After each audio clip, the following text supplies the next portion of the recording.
Bienvenue dans cette vidéo brute, mais j'espère vraiment vous y apprendre quelque chose et au minimum que vous allez ressentir mon envie de partage. Je fais cette vidéo et cette chaîne pas du tout dans le but d'avoir un maximum de vues et d'abonnés, mais parce que j'ai des choses à dire et c'est un défi que j'ai envie de me mettre, de les partager. Je me suis dit que faire une espèce de journal, ce serait quelque chose qui serait intéressant parce que j'ai souvent des réflexions, des idées, des apprentissages que j'ai envie de transmettre et que j'ai envie aussi, dont j'ai envie de me souvenir plus tard. Mais mon format à moi, c'est la vidéo. Mon format à moi, c'est le partage avec le visage, avec la voix. J'ai du mal à juste écrire ce genre de choses parce qu'en plus, je n'y reviens jamais. Alors que les vidéos, ça peut être différent. Et puis, je pense qu'il y a une émotion qui est différente aussi. Et du coup, cette chaîne, elle est très simple. Ça va être des idées brutes, des pensées, des lectures, des apprentissages random, ça veut dire aléatoire. Vous aurez aussi de l'anglais du coup, parce que ça fait partie de ma vie. Et l'idée ici, c'est vraiment d'amener une première réflexion dans cette première vidéo. Certaines vidéos feront 30 secondes, d'autres feront 50 minutes, j'en sais rien, on verra. Je ne sais même pas si ça va durer dans le temps. Mais si vous voulez en tout cas recevoir les prochaines, si vous voulez interagir avec moi, abonnez-vous simplement à la chaîne, cliquez sur la cloche, comme ça vous êtes notifié. Et ce qui se passe, c'est que du coup, vous pouvez recevoir les prochaines vidéos, vous regardez le titre s'il vous intéresse. Et s'il vous intéresse, vous venez voir la vidéo et puis vous me répondez en commentaire sur ce que vous pensez de ça, sur votre avis, votre opinion. Bien sûr, je ne prendrai que les remarques constructives, mais par contre, je serai absolument ravi de vous répondre si ça l'est. Ça fait 15 jours que j'apprends les échecs. J'ai un peu plus de 34 ans, j'ai jamais vraiment joué. Vous savez, je connaissais les règles avec le cavalier qui fait 2 plus 1 et tout ça, mais j'avais jamais vraiment joué. Et c'est pas une vidéo sur les échecs, c'est une vidéo sur l'apprentissage. Hier, j'en ai parlé à ma grande sœur qui est très intelligente et qui en plus a une faculté de conceptualiser les choses en 3 dimensions avec la géométrie, etc. Et c'est une prof de maths très pédagogue qui a fait donc forcément à l'époque ce qu'on appelait une licence, ce qui serait maintenant un master en mathématiques, avec en plus vraiment cette capacité à conceptualiser des choses qui moi ne me parlent pas du tout, la trigonométrie, la géométrie de l'espace, etc. J'ai vraiment beaucoup de mal personnellement avec ça. Et les échecs, du coup, je lui demande est-ce que tu penses que j'apprécie maintenant parce que euh, j'y joue en 2D sur le téléphone parce qu'à l'époque, je l'ai appris en 3D et que c'est plus compliqué pour moi. Et elle dit, bah non, en fait, c'est toujours un jeu en 2D. Il n'y a pas de volume dans les échecs, c'est toujours sur un plateau plat. Et du coup, on en a parlé et ça m'a fait réfléchir. Et je pense que la raison pour laquelle j'apprends les échecs et j'apprécie le faire pour le moment, elle est dans mon discours et dans ma manière de l'aborder. En fait, quand lui ai dit, c'est sorti spontanément, je lui ai dit, j'apprends les échecs. Je ne lui ai pas dit je joue, je ne lui ai pas dit j'essaie de gagner, je ne lui ai pas dit j'essaie d'être bon, je lui ai dit j'apprends les échecs. Et en fait, j'ai appris quelque chose de très important sur l'apprentissage au fur et à mesure de mes années de recherche, de développement personnel, de coaching, de me faire coacher, etc., qui est d'accepter qu'on est en apprentissage. Et en fait, quand j'étais plus jeune, de par mon manque de confiance en moi et de par mon arrogance intellectuelle, je pensais très sincèrement qu'il fallait que je sois bon. Et ça allait être facile et ça allait aller vite. Et en fait, aux échecs, bah non.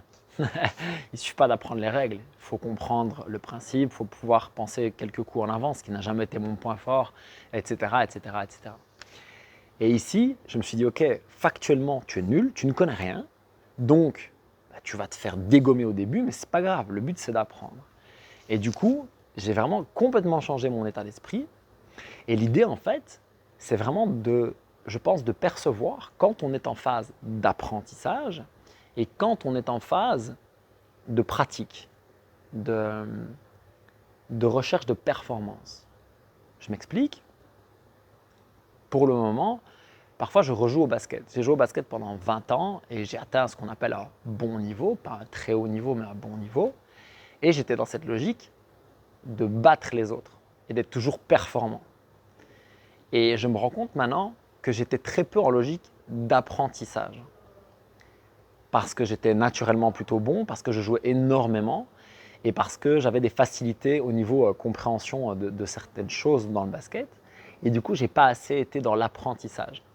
Je n'ai pas suffisamment cherché à décomposer certaines choses, à entendre les remarques, à faire mieux après, etc., etc., etc., etc.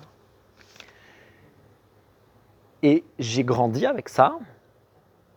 Et je me dis maintenant que cette logique de performance, elle est très intéressante. Et que si on peut la coupler à cette logique d'apprentissage, et cette humilité de l'apprentissage qui est « je ne sais pas et j'accepte d'apprendre, et j'accepte de perdre pour apprendre, et j'accepte de me sentir mauvais pour apprendre ». Et bien en fait, ça change tout parce que du coup, ça devient presque agréable de perdre parce qu'on se dit « ok, je suis tombé sur quelqu'un qui a fait mieux que moi ». En plus, les échecs, il n'y a pas de dimension d'émotion, il n'y a pas de d'émotion de… Enfin, un peu, mais il n'y a pas de notion de chance. C'est juste « ok, qui est bon, qui est pas bon ». Qui a la capacité de voir en avance, qui a la capacité de réagir, qui a la capacité de s'adapter, etc. Et du coup, je me dis, je suis tombé contre quelqu'un qui est plus capable que moi, ou j'ai fait des erreurs, et je vais pouvoir du coup apprendre comment il a fait mieux que moi, et comment moi, j'ai fait peut-être certaines erreurs. Et en plus, j'adore apprendre par la pratique personnellement. Et donc maintenant, avec ce genre d'application, on joue contre des gens qui ne sont pas forcément beaucoup plus forts ou pas forcément beaucoup moins forts, et on peut apprendre, et on peut pratiquer. Parce qu'après, il y a la phase de test qui me semble extrêmement importante. Moi, je ne suis pas trop à apprendre les concepts théoriques. J'aime bien de comprendre un peu la théorie, puis j'aime bien surtout de pratiquer énormément pour pouvoir tester et ajuster. Et je voulais vraiment vous parler de ce mindset parce que c'était la petite leçon d'hier qui me semblait importante aujourd'hui. Ça m'a mis dans un super bon état d'esprit parce que je me rends compte que du coup, je prends beaucoup de plaisir et quand je gagne et quand je perds. Et c'est plutôt cool parce qu'à la base, je suis un très mauvais perdant parce qu'on m'a, je pense, beaucoup éduqué et j'ai beaucoup renforcé ça aussi de… ok, puisque tu es bon au basket, puisque tu as des facilités à l'école, et nanana, tu vas forcément tout réussir. Et donc vraiment, comme je dis, cette arrogance du résultat, cette nécessité de la performance et de se sentir bon. Et ça m'a joué vraiment beaucoup de tours. Et maintenant, je trouve que c'est vraiment un apprentissage incroyable, une belle leçon de vie. Et je prends beaucoup de plaisir dans cette démarche. Et je voulais partager avec vous parce que je suis à peu près sûr qu'en changeant cette façon de voir les choses, non seulement on peut retirer beaucoup de pression, on peut apprécier le moment beaucoup plus, et en plus je pense qu'à long terme, on peut vraiment devenir meilleur.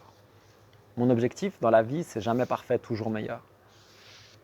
Je ne serai jamais parfait dans rien, mais dans ce en quoi j'investis de l'énergie, j'ai envie d'être toujours meilleur, aujourd'hui, demain et pour toujours.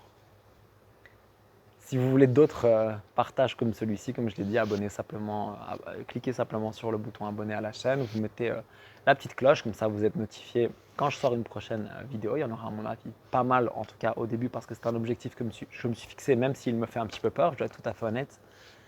Et puis, prenez soin de vous et dites-moi ce que vous en avez pensé en commentaire, ce sera avec grand plaisir qu'on interagira. Ciao!